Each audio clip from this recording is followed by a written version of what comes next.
When I say a state is overrated, I do not mean it is bad. I do not mean nobody should move there, and I definitely do not mean it has no strengths. What I mean is something much more specific. The image of the state has become stronger than the value it actually delivers for a lot of ordinary people. That is the real problem with hype in America. Once a state becomes a national brand, people stop seeing it clearly. They start buying a story instead of doing the math.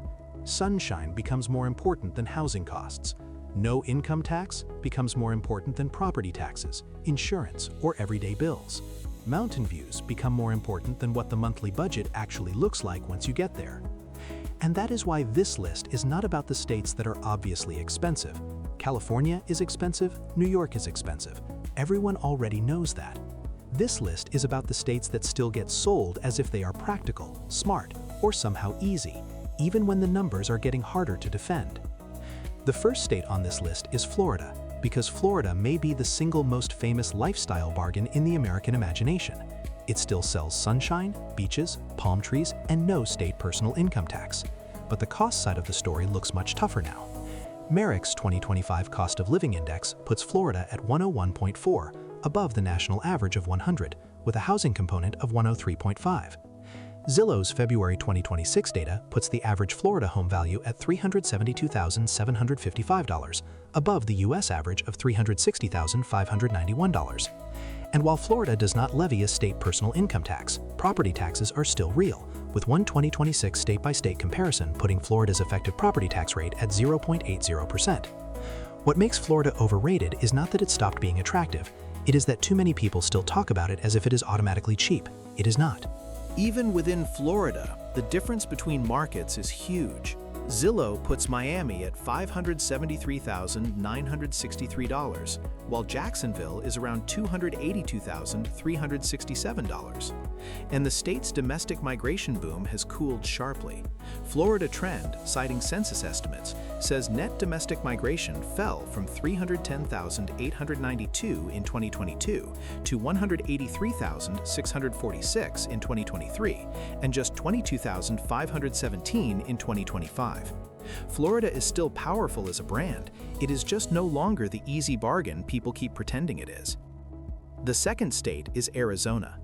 Arizona is still marketed as one of the smartest warm weather moves in America, dry climate, desert scenery, and a lower tax image than California.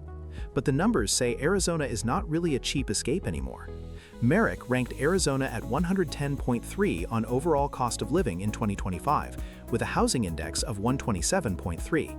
Zillow's February 2026 data puts the average Arizona home value at $420,906, and Phoenix sits at $407,665. Yes, Arizona has a flat individual income tax rate of 2.5%, and yes, its effective property tax rate is relatively low at about 0.42%. But low property tax does not save you if the home itself is already expensive and the statewide cost structure is above average. That is why Arizona belongs on this list. It is not overpriced because it is terrible. It is overpriced because too many people still file it mentally under practical Western alternative, when in reality the affordability edge has weakened a lot. Arizona still works if you truly want the climate and the desert lifestyle, but as a broad affordability story, it is being oversold. The third state is Texas, and Texas is probably the most misunderstood state in this entire conversation. On the surface, Texas looks like the opposite of overrated. Merrick puts it at 91.1 on cost of living, clearly below the national average, and Zillow's February 2026 data shows the average home value at $297,592. Texas also has no state personal income tax, so why put it on a list like this? Because the Texas myth is not just Texas is cheaper than California. That part can be true. The myth is that Texas is some kind of easy financial win, and that is where the story starts to break down. Texas gives with one hand and takes with the other. A 2026 state property tax comparison puts Texas at an effective property tax rate of 1.49%, far above Florida, Tennessee, Arizona, and Colorado. And once you get into some of the state's most hyped markets, the pricing stops looking especially bargain-like anyway. Zillow's February 2026 data puts Austin at $500,627, which is far above the Texas statewide average. So Texas is not overrated because it is unaffordable everywhere. It is overrated because no income tax still tricks people into underestimating the full ownership burden. The fourth state is Tennessee, and Tennessee is one of the most psychologically appealing states in America right now. It sounds like a perfect formula. Warm enough for many people, no state personal income tax, and a lower cost of living story than the coasts. And some of that is real. Merrick ranked Tennessee at 90.1 overall in 2025, and Zillow's February 2026 data puts the average home value at $327,696. Tennessee also has no personal income tax, an effective property tax rate of about 0.46%, and an average combined state and local sales tax rate of 9.61%, one of the highest in the country. That last number matters because Tennessee's tax friendliness is real, but not free. What makes Tennessee overrated is not the state average, it is the branding around its hottest markets. Zillow puts Nashville at $429,861, which is well above the statewide average and above the national average. So Tennessee is still a workable value state if you choose carefully. But once people start assuming that Tennessee automatically means easy bargain, they can walk straight into a market that looks much less generous than the state's reputation suggests. Tennessee is a good state. It is just often sold in a simpler, cheaper, easier way than reality supports. The fifth state is Colorado, and Colorado is a different kind of overrated. Colorado is not usually sold as dirt cheap, but it is very often sold as so desirable that people stop asking whether the financial trade-off still makes sense.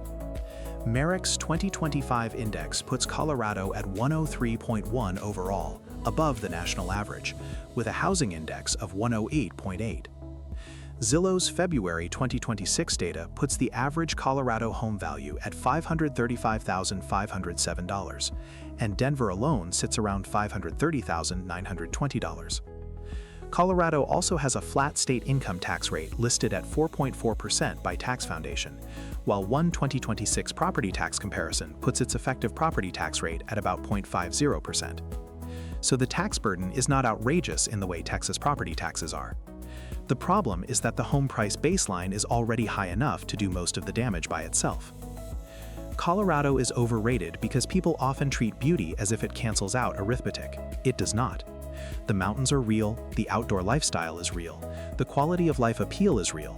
But if your actual daily budget matters, Colorado is one of the clearest examples of a place where admiration can outrun value. Even Colorado Springs, often seen as a more practical alternative to Denver, is still around $446,132 by Zillow's February 2026 data. That is not impossible, but it is no longer the kind of number you can wave away with scenery. Now, if you step back from all 5 states, a pattern starts to appear. The most overrated states are rarely the ones with no strengths. In fact, they are usually the opposite. They are places with real strengths that became too famous for their good. Florida has weather and tax advantages, but its cost story is much weaker than its myth.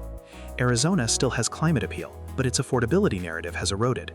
Texas still offers opportunity and no income tax, but its property tax burden changes the picture. Tennessee still has a strong statewide value story, but the hottest markets distort the brand. Colorado is still beautiful, but beauty does not make the mortgage smaller. And that is really the whole lesson of this video. Overrated is not a moral judgment.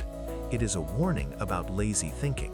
It is what happens when a state's reputation keeps growing, even after its value for money story starts weakening.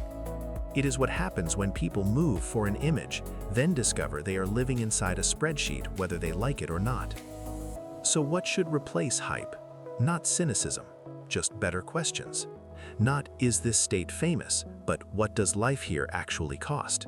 Not, does it have no income tax, but what am I paying somewhere else? Not, would I enjoy visiting, but would I still like the numbers after 12 ordinary months?